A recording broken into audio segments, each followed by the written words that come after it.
gostaria de chamar aqui à frente Luiz Márcio de Souza, ele que é diretor do DETEC. E o tema que ele vai abordar é Administração Tributária em Tempo de Reforma do Sistema.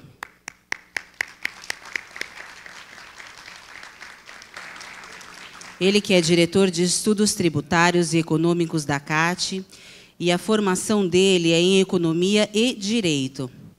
Além das atribuições gerenciais, ele tem se dedicado a subsidiar a administração sobre temas federativos, como a reforma do ICMS.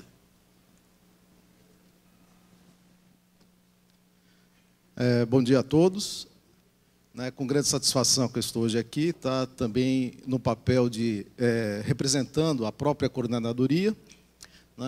Primeiramente, eu queria cumprimentar a direção da Fresp pela iniciativa, e a oportunidade que está dando a todos nós, agentes fiscais de renda, a ter um contato com especialistas, pessoas dedicadas a pensar o sistema tributário em profundidade, que nos apresentaram várias ideias interessantes, importantes, e, digamos, para promover a discussão, a nossa reflexão a respeito desse tributo tão importante que, digamos, é objeto do nosso trabalho, do nosso esforço, da nossa dedicação no dia a dia.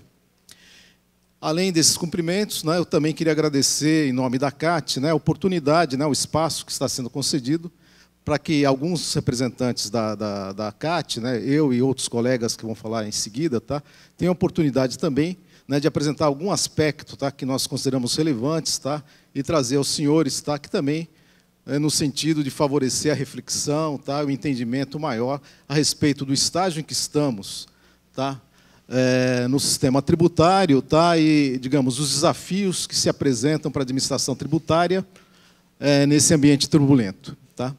E é dentro dessa perspectiva, então, que eu propus, lá dentro da CAT, que eu, como tema, eu me dedicar a falar um pouco sobre o papel da administração tributária, é claro, sempre pensando na nossa realidade aqui de São Paulo, da CAT, em um tempo de reforma do sistema.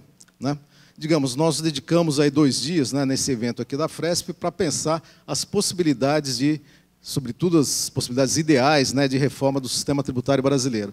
Bom, como é que a administração tributária, sobretudo a nossa administração tributária, a CAT, que nós trabalhamos, fica nesse contexto?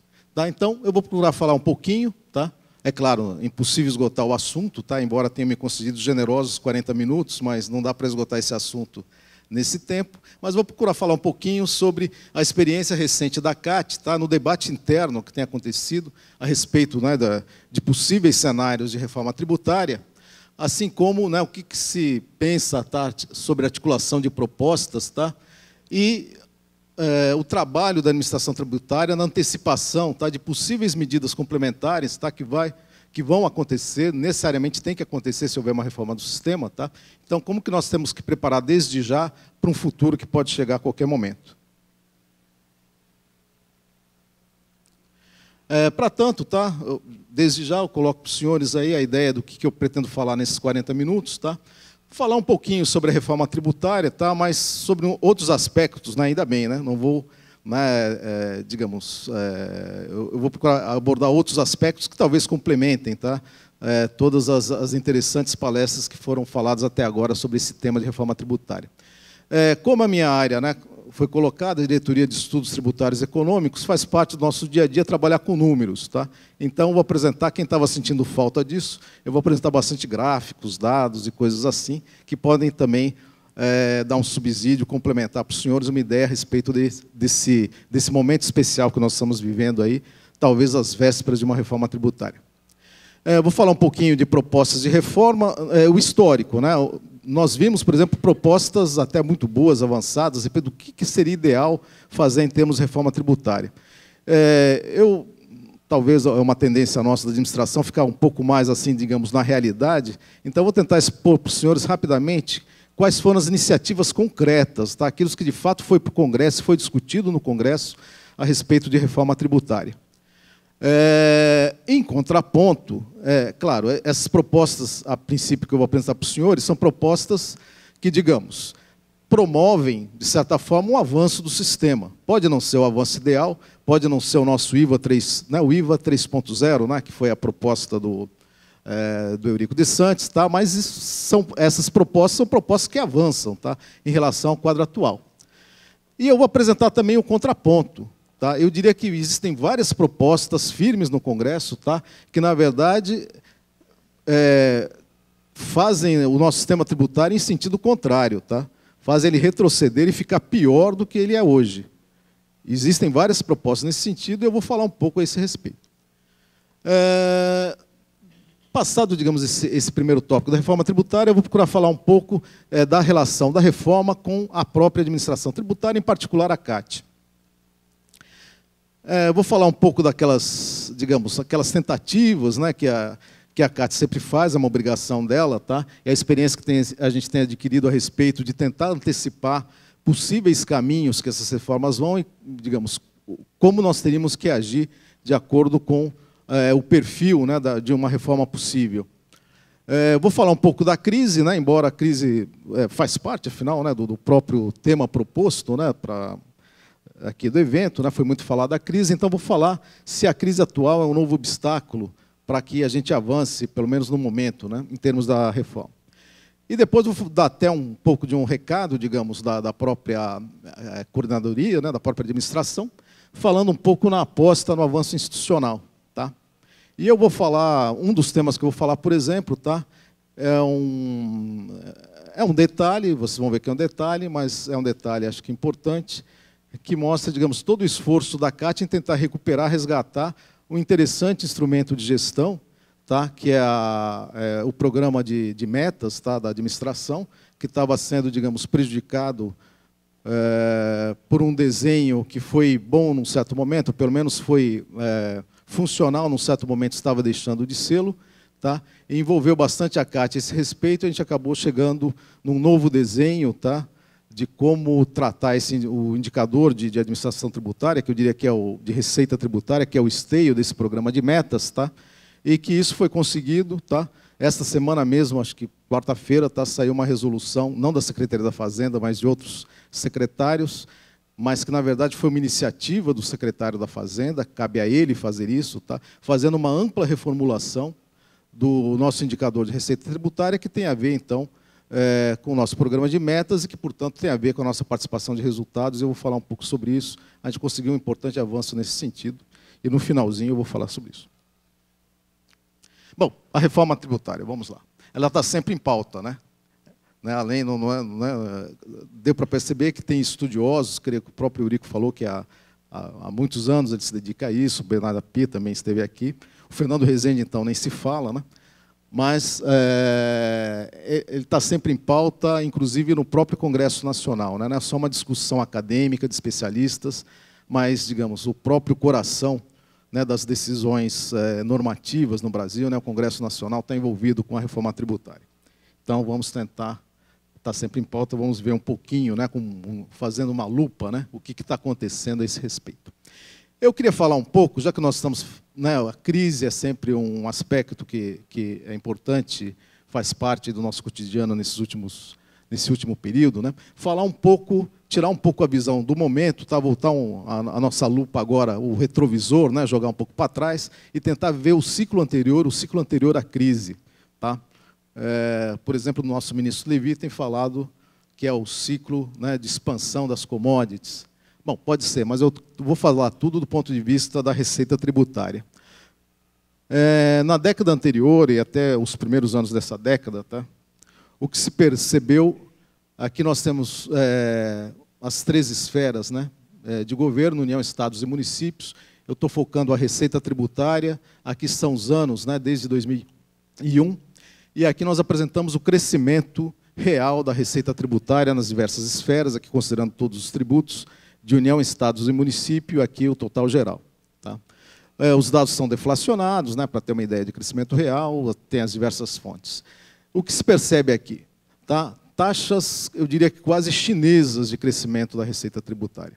Se hoje nós estamos na crise, e a crise é sempre o problema fiscal, está sendo colocado, a receita não está expandindo, mas esse é o momento agora em comparação com o passado recente, digamos, com uma base já consolidada desse crescimento acelerado de um período superior a 10 anos, tá? Em que as taxas de crescimento de receita tributária, mesmo com esse nosso sistema estranho, complicado, como foi abordado, cheio de defeitos, que ainda precisa ser muito melhorado, mas que permitiu, tá, uma expansão muito grande da receita tributária e, é claro, com isso uma expansão da capacidade do Estado, seja na esfera federal, né, estadual, municipal, ampliar os serviços de alguma forma, tá, e favorecer a população. Esse outro gráfico aqui, com base 100, no mesmo período, tá, ele procura mostrar a evolução da receita dos três entes, né, União, Estados e Municípios. Aquela primeira tabela, aquele primeiro quadro, mostra dados de crescimento anual, né, um ano comparado com o ano imediatamente anterior. Esse gráfico ele procura acumular esses indicadores. Tá? Então, o que se percebe? Como é crescimento real, quer dizer, é significativo, né, num período pouco acima de 10 anos, né, por exemplo, aqui estados, né, ele partiu da base 100, em termos reais, né, ele chegou aqui a 200, tá? Quer dizer, ele praticamente dobrou em termos reais. Isso não é pouca coisa. Isso é algo muito expressivo, tá? E que levou, na verdade, o Estado brasileiro a ter uma capacidade de, digamos, financiar os seus orçamentos, tá? Através da receita tributária, que foi um momento meio que ímpar, aí, comparando com as últimas décadas. Esse quadro, esse gráfico, ele procura, além de apresentar as diferenças, né, entre as três esferas, União, Estados e Municípios, fazer a comparação do crescimento real da receita com o crescimento do PIB Brasil. Ou seja, afinal nós crescemos em termos reais, mas o Brasil também cresceu. A receita tributária cresceu no mesmo ritmo do crescimento da economia brasileira ou não? O que aconteceu? E no período, né, um período de 12 anos, como é que foi? Teve algum momento um pouco diferente do outro? Como é que foi isso? Esse gráfico procura, de uma forma singela, tá, ilustrar todos esses aspectos. A primeira questão que eu queria chamar a atenção dos senhores é o crescimento do PIB, que é um crescimento, veja, a década de 80 é chamada da década perdida, né, uma década de perturbação da atividade econômica, hiperinflação, crescimento baixo da economia. Os anos 90, talvez, um período de transição, a estabilização da moeda e outros avanços institucionais. Tá? Mas, sem dúvida, a década passada permitiu um crescimento do PIB, tá? O último período, digamos, mais ou menos encerrado em 2012, talvez de uma forma um pouco arbitrária, a gente pôr esse encerramento em 2012, mas mostrou, digamos, taxas anuais, isso aqui são taxas anuais, tá? Taxa anual. Taxas anuais de crescimento do PIB, por exemplo, que a gente já não via há um bom tempo na economia brasileira. Então, o primeiro período aqui, 2001 a 2004, o crescimento do PIB ficou em 2,8%, o período seguinte, 4,5%, né, nos 4 anos seguintes, foi, digamos, talvez o melhor período, digamos assim, da economia brasileira aí nas últimas décadas. Tá? O período anterior já mostra um certo declínio, né? A taxa de crescimento do PIB anual já cai, mas o que chama atenção em tudo isso, que a receita tributária, em todo esse período, apresentou taxas de crescimento bem superiores ao próprio crescimento do PIB, e o crescimento do PIB já estava num ritmo bem superior ao que se verificava nas décadas anteriores. Então, de fato, a gente pode dizer que esse ciclo anterior, né, foi caracterizado pelo dinamismo. Tá? A economia se posicionou relativamente bem, ela aproveitou as oportunidades, talvez, apresentadas pelo setor externo, tá? Pelo ciclo de commodities que estava, digamos, tendo efeitos no mundo inteiro. O Brasil conseguiu se aproveitar de alguma forma disso, apresentou taxas elevadas de crescimento e a receita tributária correspondeu. Tá? Então, foi um período de crescimento elevado, um crescimento da receita superior ao próprio crescimento do PIB, que é justamente essa diferença aqui entre esses índices, né, de crescimento de receita tributária e do PIB. Chamar a atenção a posição dos estados, né? Já se falou que os estados estão um pouco dinâmicos, eles têm perdido participação, foi um dos aspectos abordados aí pelos palestrantes desse evento. Bom, muito bem.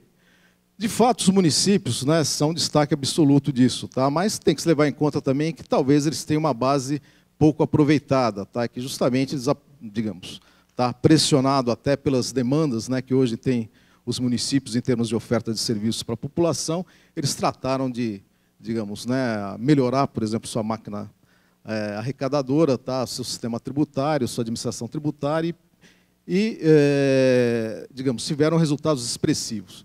Outra coisa a se colocar, os municípios eles exploram a base de serviços, né? O ISS é um imposto importante para os municípios. E é claro, num cenário de crescimento, de crescimento da atividade econômica, crescimento do PIB, crescimento da renda, crescimento do consumo, é sabido, né, que os serviços têm, digamos, uma elasticidade maior que 1, ou seja, quando o PIB está crescendo, provavelmente a demanda por serviços deve crescer mais ainda que o PIB, a taxas maiores. Como os municípios exploram a base de serviços, não é nada espantoso, tá, que eles tenham tido esse resultado excepcional e que, por isso, em termos relativos, os estados tenham ficado abaixo dos municípios em termos de crescimento de receita. Muito bem. Ainda assim, comparando com a União, dá para verificar que, embora a União, que explora, por sinal, uma base muito mais ampla, muito mais rica do que estados e municípios, né? A União explora a base da renda, através do imposto de renda, explora também a base de consumo, através do PIS e COFINS, tá? Tem as receitas previdenciárias, que também fazem parte dessa estatística aqui. Quer dizer, a União tem uma base de incidência de tributos muito maior do que estados e municípios. Tá? E que, portanto, se algum setor da economia não está indo tudo muito bem, o outro pode compensar e assim por diante. Mesmo assim, se destaca aqui que o crescimento dos estados não ficou tão baixo assim, tão menor, digamos assim, em termos relativos da União, e no período de 2005 a 2008, tá, praticamente empatou, e no período seguinte os estados apresentaram até, eu estou falando dos estados no seu conjunto, né, não é só São Paulo, os estados apresentaram um crescimento até superior ao crescimento da receita da União. Bom, se o ciclo anterior, né, anterior a essa crise que nós estamos vivendo no momento, foi caracterizado pelo dinamismo, no tema que nós estamos tratando aqui em especial, que é, digamos, o nosso imposto, a qualidade do sistema tributário brasileiro, pode-se dizer que esse ciclo anterior também foi marcado pela inércia. O que eu chamo de inércia? O dinamismo do período não resultou em avanços no sistema tributário, tanto que nós estamos aqui já no terceiro dia discutindo a esse respeito, né?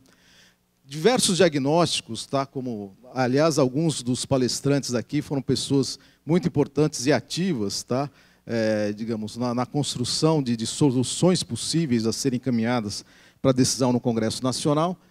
Muitos dos diagnósticos, tá, que subsidiaram, tá, esse desenho, tá, de possíveis sistemas tributários alternativos, destacaram a guerra fiscal, acho que é um tema recorrente, né? Esse é um grande problema do sistema tributário, ele favorece, ele promove a guerra fiscal nos termos em que ela é colocada no Brasil. Tá? E também destacaram outras fragilidades do sistema tributário brasileiro, que eu não vou repetir aqui, porque os senhores viram, né, digamos, foram muito destacadas aqui nos 2 dias anteriores deste evento. Muito bem, o que eu queria chamar a atenção é que as propostas não faltaram, tá? Boas propostas, algumas melhores do que as outras, talvez, mas não foram bem-sucedidas em alcançar o apoio político capaz de superar os interesses contraditórios que, na verdade, fazem com que o sistema tributário mais ou menos fique como está. Tá? Todos acham o sistema tributário ruim, ele tem, digamos, inúmeras fragilidades, ele prejudica o próprio crescimento econômico, que, em tese, é o interesse de toda a população, mas, ainda assim, nada muda. Tá? E, talvez, o próprio dinamismo, né? Essas taxas chinesas de crescimento da receita tributária, talvez tenham sido um fator para não mudar nada. Pô, o sistema está sendo tão eficiente, ele está sendo capaz de financiar o orçamento público, tá? E um orçamento público crescendo de forma real, a taxas crescentes, então, pelo menos um dos objetivos do sistema tributário está sendo cumprido, então é melhor não mexer. Então é muito difícil, talvez, mexer nessas condições. Bom, ainda assim, acho que vale a pena comentar de algumas propostas concretas, tá, que de fato chegaram a ser discutidas, algumas eventualmente até, aparentemente, com uma boa chance de serem implantadas, mas que acabaram, digamos, essa perspectiva acabou se frustrando, tá, acabou não acontecendo. Eu destaquei, são várias, né, mas eu destaquei 4 propostas aí desse período do ciclo anterior de dinamismo, né, para tentar chamar a atenção sobre os aspectos principais dessas propostas, para onde, até para os senhores compararem, né, digamos, um perfil, um desenho relativamente sucinto, né, do que foram essas propostas concretas discutidas no Congresso Nacional, com aqueles modelos bastante interessantes, tá, que, digamos assim, ideais, né, que foram até discutidos, né, até agora no evento. Uma primeira proposta que a gente queria chamar a atenção é do... eu coloquei alguns nomes, porque ou são nomes de deputados que foram muito importantes, políticos, né, congressistas, que foram muito importantes na condução dessas propostas no Congresso, via de regra, assumindo o papel de relator. Tá? Digamos, dentro da sistemática de tramitação de projetos no Congresso Nacional, é muito importante a figura do relator. Né? É o deputado ou o senador, conforme o caso, que é destacado para acompanhar um determinado projeto e dar um parecer a respeito daquele projeto. Tá? E, é claro, o relator, normalmente, todos os congressistas, deputados e senadores têm a oportunidade de ser relator de algum projeto. Né? Quando o relator ele assume esse papel, ele passa a ser uma figura de referência. Tá? Porque, é claro, né, o relator ele vai conduzir, ele vai aceitar algumas emendas, rejeitar outras, em suma, ele vai meio que dar o tom da conversa, da negociação, e ele acaba meio que personificando a proposta que está sendo colocada no Congresso. Então, a proposta que nós chamamos aqui de Virgílio Guimarães era o deputado que ficou à frente, tá, dessa proposta mais ou menos desenhada em 2007. Quais são os pontos principais daquela proposta? Tá? Ela pretendia, digamos, atacar um dos problemas do ICMS, que foram abordados aqui, indicando que deveria ter um perfil de alíquotas uniformes do ICMS a nível nacional. Tá? Nas operações interestaduais, ele não fazia lá grandes mudanças, não. Tá? Os senhores viram, né, que vários dos palestrantes colocaram que as operações interestaduais, digamos, são um ponto particularmente frágil do nosso sistema tributário. Né? Por permitir, digamos, pelo processo, né, de partilha, de crédito, né, de uma alíquota elevada na origem, tá? Permite, digamos, o florescimento das práticas de guerra fiscal e que isso acaba, né, como o próprio Lobato explorou isso muito bem na apresentação de ontem, isso acaba também batendo na próprio desenho e construção e a própria atividade da administração tributária. Bom, muito bem. A aposta do Virgílio Guimarães era manter o sistema atual de partilha sem grandes mudanças. Tá? Mas, de qualquer forma, digamos, a proposta era que os benefícios fiscais ficariam restritos. Tá? Não seria essa, digamos, farra do boi que hoje tem em termos de concessão de benefícios fiscais de forma irregular e unilateral por parte dos estados. Bom, essa proposta não vingou, como outras, né? E eu diria que o aspecto que eu queria chamar a atenção da proposta do Virgílio Guimarães é a aposta de que a legislação é a norma que vai acabar fazendo conduzir a prática, digamos, a um perfil adequado. Tá? É uma proposta que talvez no Brasil não pegue muito bem. Né? Tem diversas experiências de que, digamos, na teoria o sistema é muito bom, ele funciona muito bem, e na prática é justamente o oposto do que o sistema normativo prevê. Né? Eu sempre me recordo de uma colocação que eu já vi a respeito, digamos, vendo a história do Brasil, vai até como uma digressão para tentar ilustrar isso, a questão da escravidão no Brasil. Né? A questão da escravidão no Brasil, um tema muito grave. Tá? Muitos pensadores do Brasil entendem que a escravidão foi um regime tão perverso, mas tão presente na sociedade brasileira durante tanto tempo, que até hoje, né, mais de 100 e tantos anos, tá, do seu fim, ainda traz, digamos, certas consequências na estrutura da nossa sociedade. Muito bem. Muitos não sabem, mas em 1831 a escravidão foi proibida no Brasil. Quer dizer, o tráfico escravo foi proibido, não a escravidão, o tráfico escravo. Tá? Foi uma decisão do Império Brasileiro na época, não lembro se era Dom Pedro I ou já estava no período de regência, mas de qualquer forma foi essa decisão.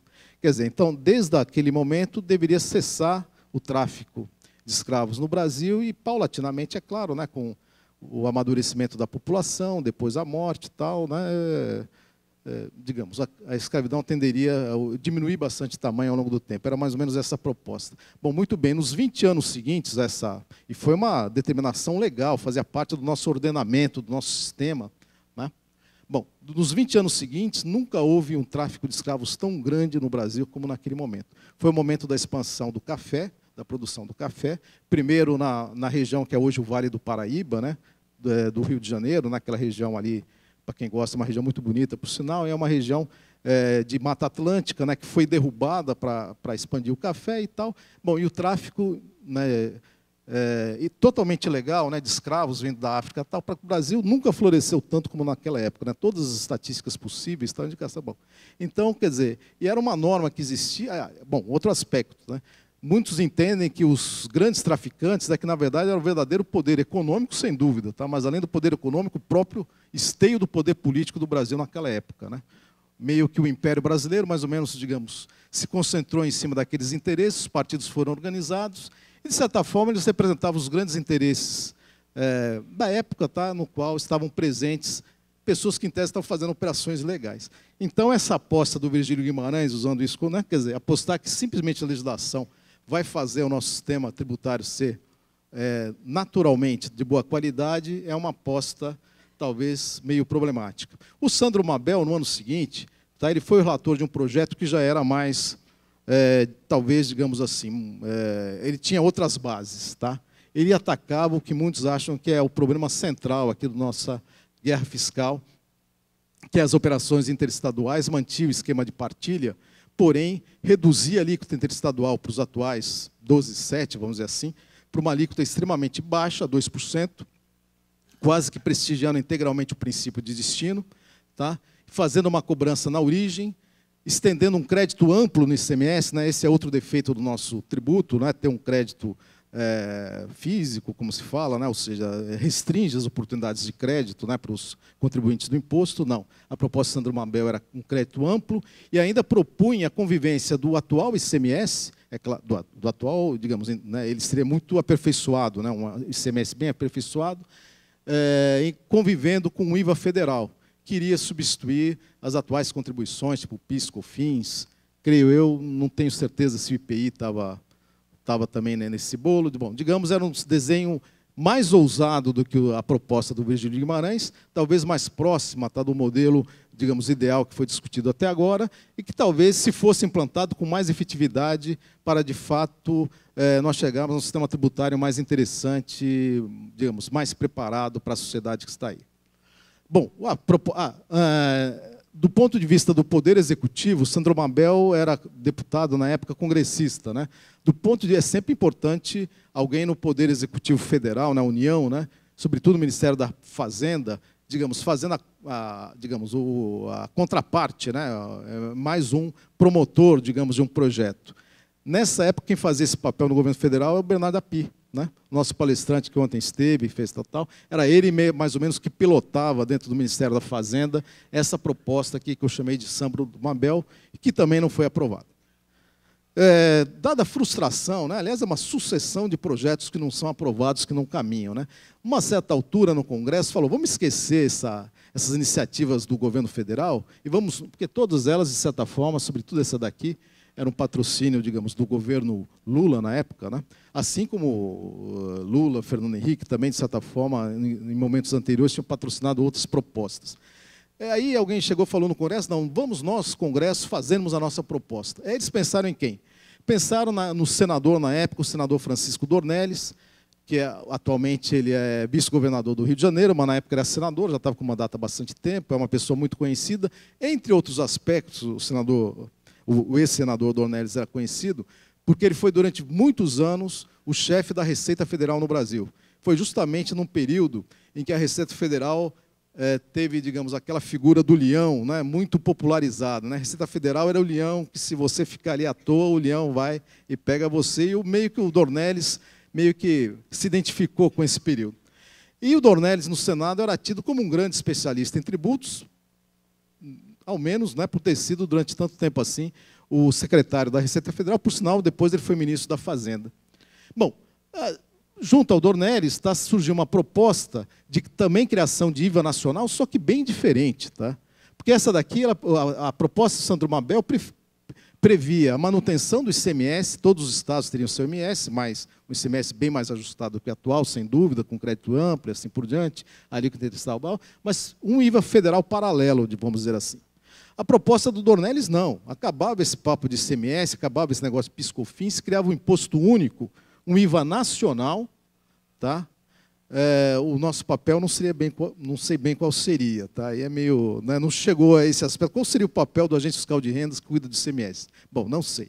Mas aqui, a ideia era ter um IVA nacional, que seria fiscalizado por alguém. Tá? A União, sem dúvida, estaria fiscalizando.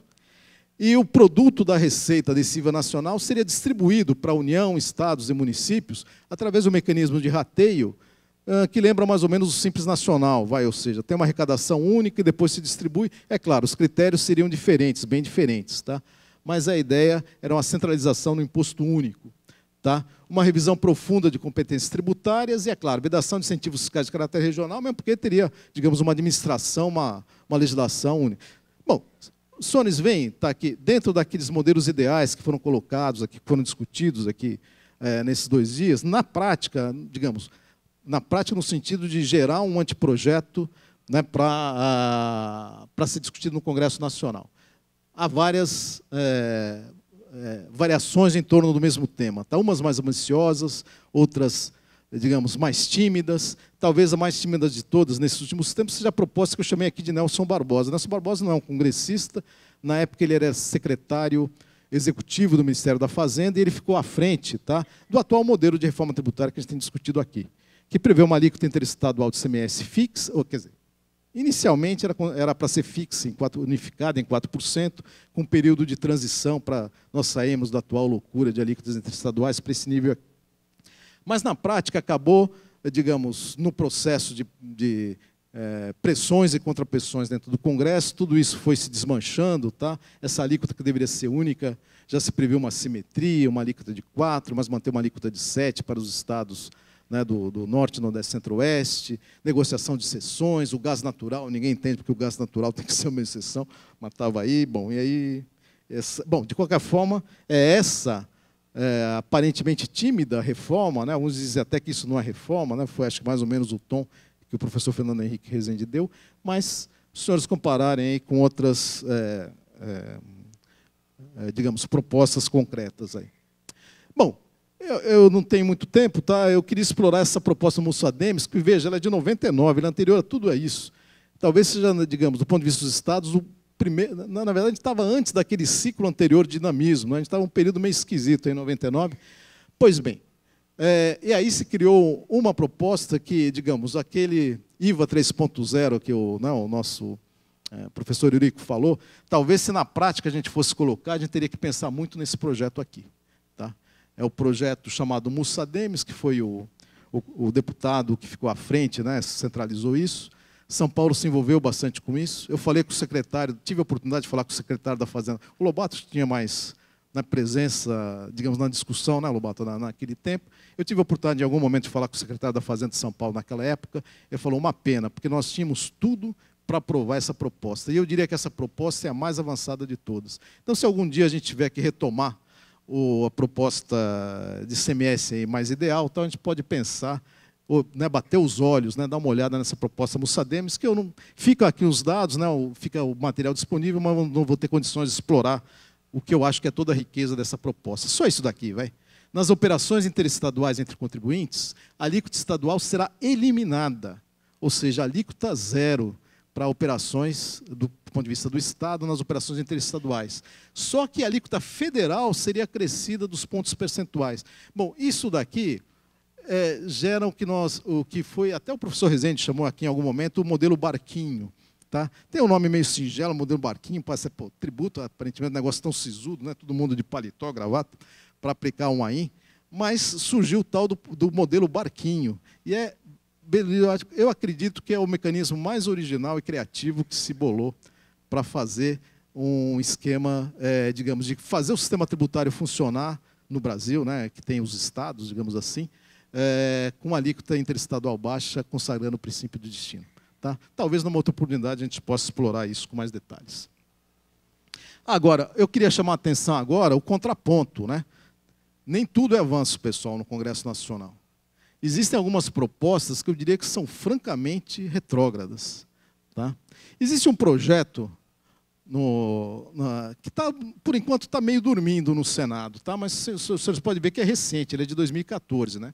Bom, ele cria um tal mecanismo de concessão unilateral de benefícios fiscais que, se algum dia isso for implantado, eu acho que a gente tem que procurar outra profissão, porque não vai ter mais imposto para ser tratado. Tá? Vai ser uma verdadeira loucura. Se o sistema tributário atual, como o Lobato destacou, acaba levando a disfunções que repercutem na própria administração tributária, se fosse implantado, se esse projeto fosse aprovado, se tivesse condições de ser aprovado, eu francamente não sei como seria a administração tributária a partir daí. Bom, e esse projeto está lá, ele está paradinho, tá? Tem uma relatora, que é uma senadora muito importante, a senadora Lúcia Vânia, que a princípio ela não está fazendo nada. Mas, quando ele foi lançado, aparentemente ele tinha uma boa chance de pelo menos ser discutido, porque muitos senadores, na época que eu estava acompanhando, muitos senadores sempre citavam esse projeto aqui como se fosse um ideal. Tá? Ele é simplesmente terrível. Tá? Ele coloca os estados reféns. Né? Assim, seria impossível, porque teria uma tabela, uma escala de concessão de benefícios fiscais unilateral, tá? Em níveis altíssimos, que permitiria uma competição, digamos, o empresário ficar fazendo um leilão. Né?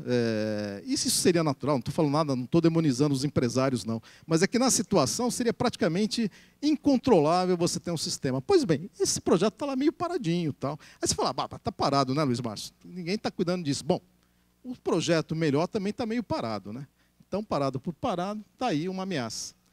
Ele tinha, digamos, muitos acham que, na verdade, os patrocinadores eram, digamos, empresários, né, tal, que talvez fazendo parte daquele grupo lá que fez contrato de 40 anos lá com o estado de Goiás, por exemplo, que foi citado pela...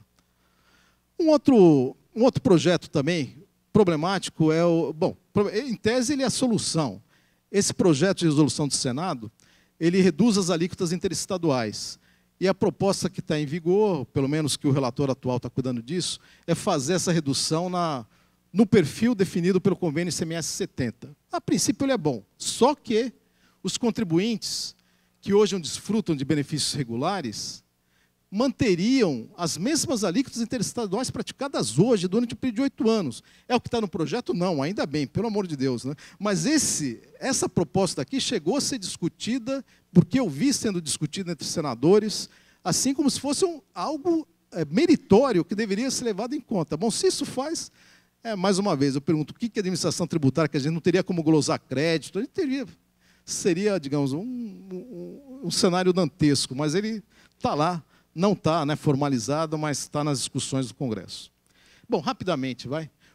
O Simples Nacional. Né? O limiar do IVA, em vários países, é uma tradição. O limiar é o ponto a partir do qual entra em vigor o regime normal de um IVA. Tá? O que, para nós, aqui é o nosso RPA. Vai. A nível internacional, é um valor extremamente baixo, ou seja, só contribuintes muito pequenos, empresas familiares, coisas assim, que desfrutam de um regime simplificado, porque eles acham que justamente o melhor dos mundos é você estar no IVA, tá? Para a própria empresa. Então, são valores relativamente pequenos que já permitem o contribuinte participar desse mundo, a empresa, né, o contribuinte participar desse mundo ideal do IVA. Tá? Enquanto que no Brasil, o equivalente seria, digamos, o Simples Nacional, né, é muito maior do que a experiência internacional.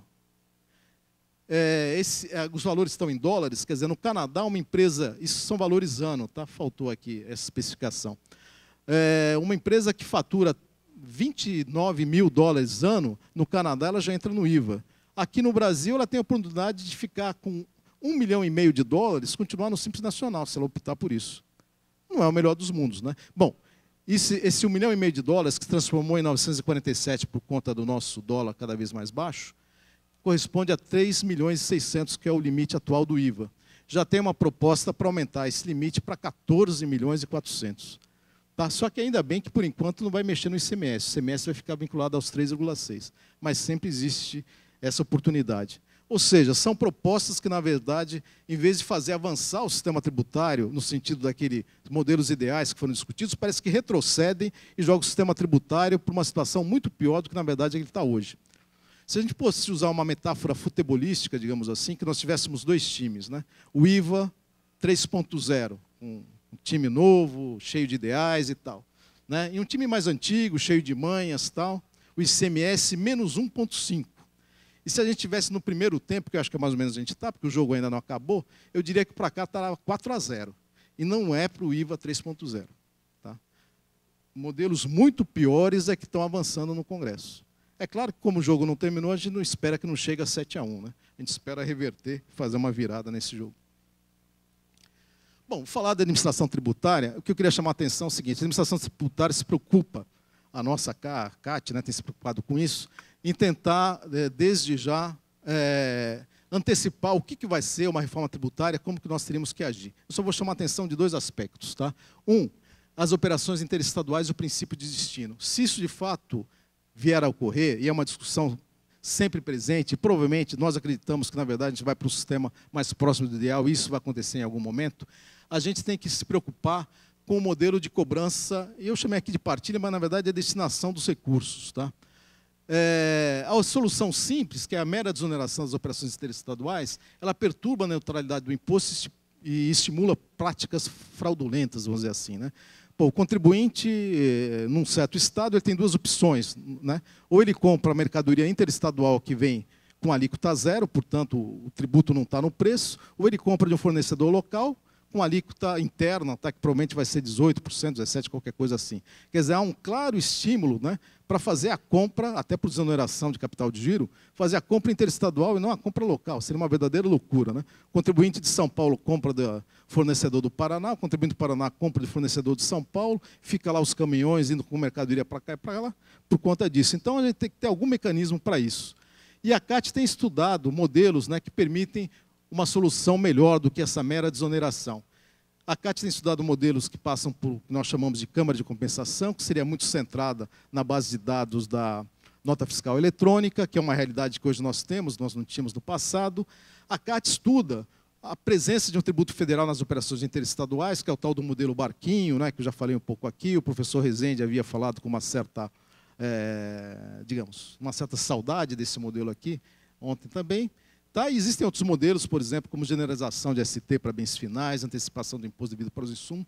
São alternativas, umas melhores do que as outras, para tentar verificar isso. O que eu queria destacar para os senhores é que a CAT pensa nisso e sempre ela procura, destaca, digamos, quadros da CAT para ficar pensando nessas realidades e tentar vendo soluções.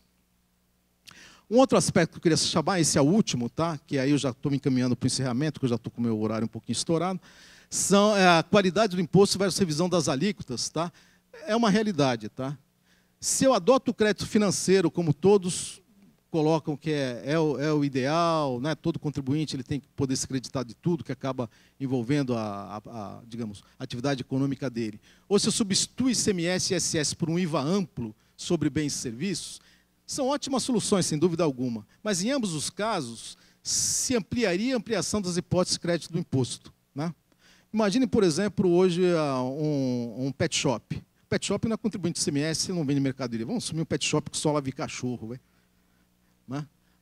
O pet shop, então, não é contribuinte de só lavar cachorro, é um serviço, não é contribuinte de ICMS, está lá, não é contribuinte, não tem nada a ver com a gente. Mas o pet shop compra mercadorias, compra um carro, eventualmente, para levar os cachorrinhos para lá e para cá, compra um computador. Bom, em tudo isso, ele é um consumidor final.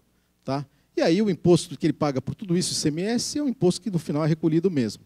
Bom, se entre um IVA e o pet shop passa a ser, digamos, um contribuinte do IVA, nesse caso, o serviço dele vai ser tributado pelo IVA, mas também o carro que ele comprou ele vai poder ser creditado, o imposto destacado, os móveis, o computador, ou seja, ele deixa de ser um consumidor final e passa a ser um contribuinte, ele passa a fazer parte desse processo de crédito e débito.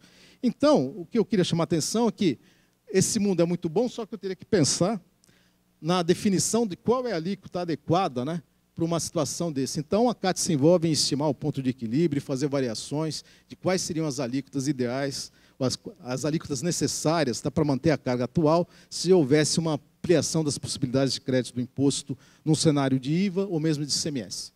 Bom, como meu tempo está meio estourado, só vou chamar a atenção dos senhores disso daqui. Ó. Nós estamos numa crise. Né? Como é que essa crise chega até nós?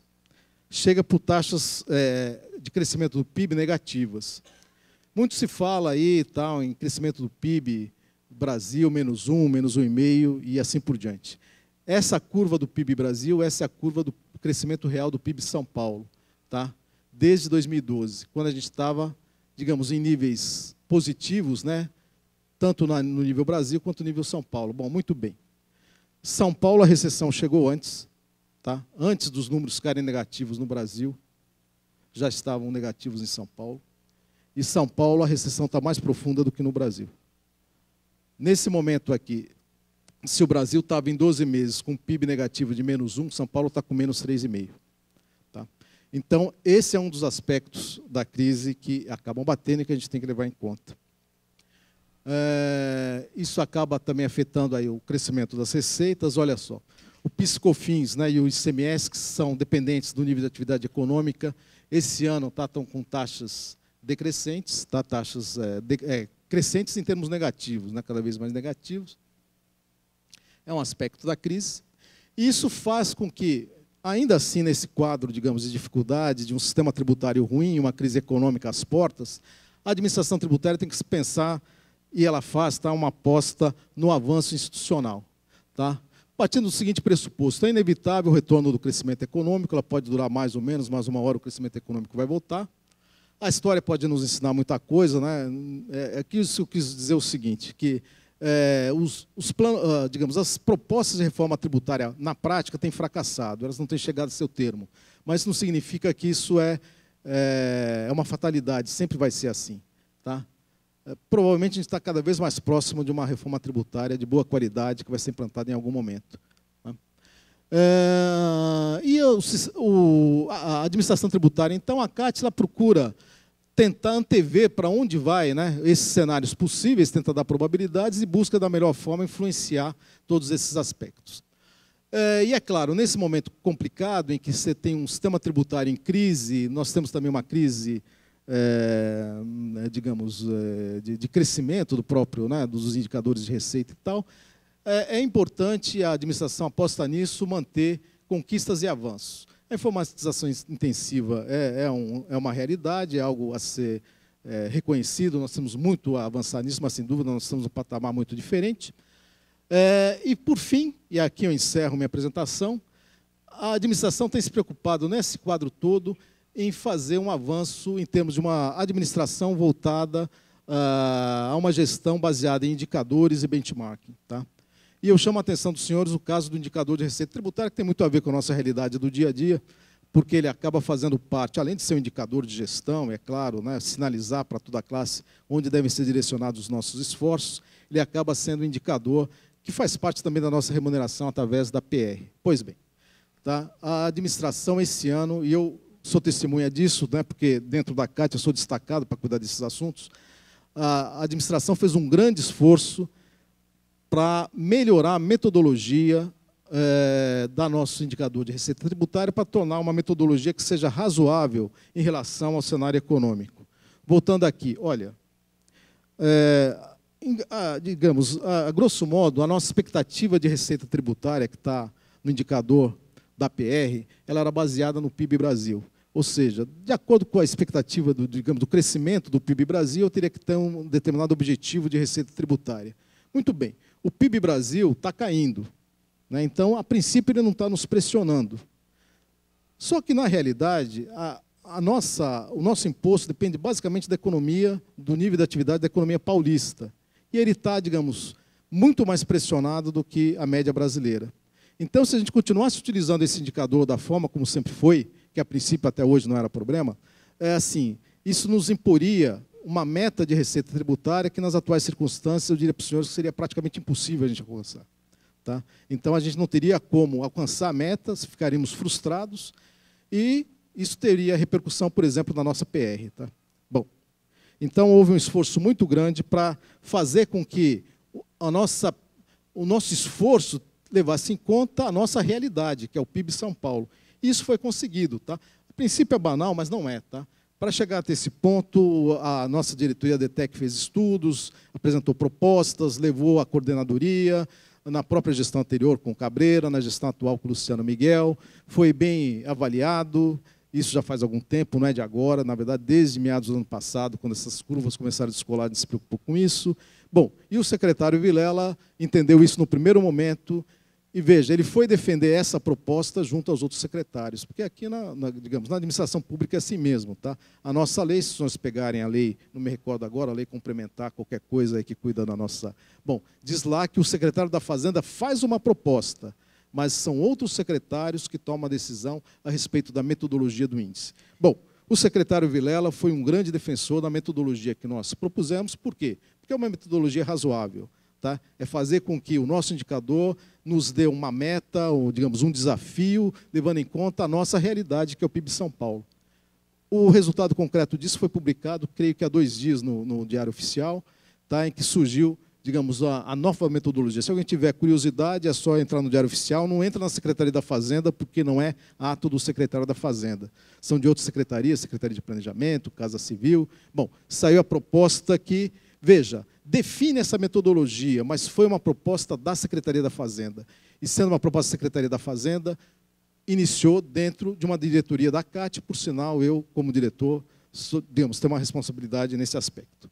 Feita essa metodologia, ontem foram publicados os índices de desdobramento, e que também cabe à minha diretoria, digamos, fazer um controle gerencial, não é oficial, né, que cabe à CPM, mas a minha diretoria fazer um controle gerencial dos resultados, faça essa metodologia, faça isso tudo, tá? Eu tenho a dizer para os senhores, tá, que o resultado do ICAT correspondente a isso é 90%. Ele já foi apresentado para o secretário, eu apresentei para o secretário, dada essa metodologia, dados os índices de dobramento, digamos, só cabe à DETEC fazer o cálculo, tá? Nós batemos isso com a área responsável, tá? Que é a CPM, é uma outra coordenadoria, tá? E o resultado final é, na verdade, um índice de receita tributária superior a 100%, ou seja, isso para o primeiro trimestre, tá? Nós estamos falando de primeiro trimestre. Nós alcançamos a meta, tá? No decorrer do ano, né, como o nosso programa de metas tem 2 indicadores, tributário e o atendimento não é avaliado no meio do ano, só no final, então, digamos, a tributária tem um peso de 90%, então o índice máximo de CAT possível nas apurações parciais é 90%, e nós atingimos esse resultado. Aliás, adiantando também para os senhores, eu também apresentei para o secretário o resultado do segundo trimestre, né, porque o segundo trimestre já se encerrou em junho. Bom, e se manteve um ICAT de 90%. Então, o ICAT para o primeiro e para o segundo trimestre vai ser de 90%, já estão sendo tomadas as providências aí para, digamos, o pagamento disso no momento adequado.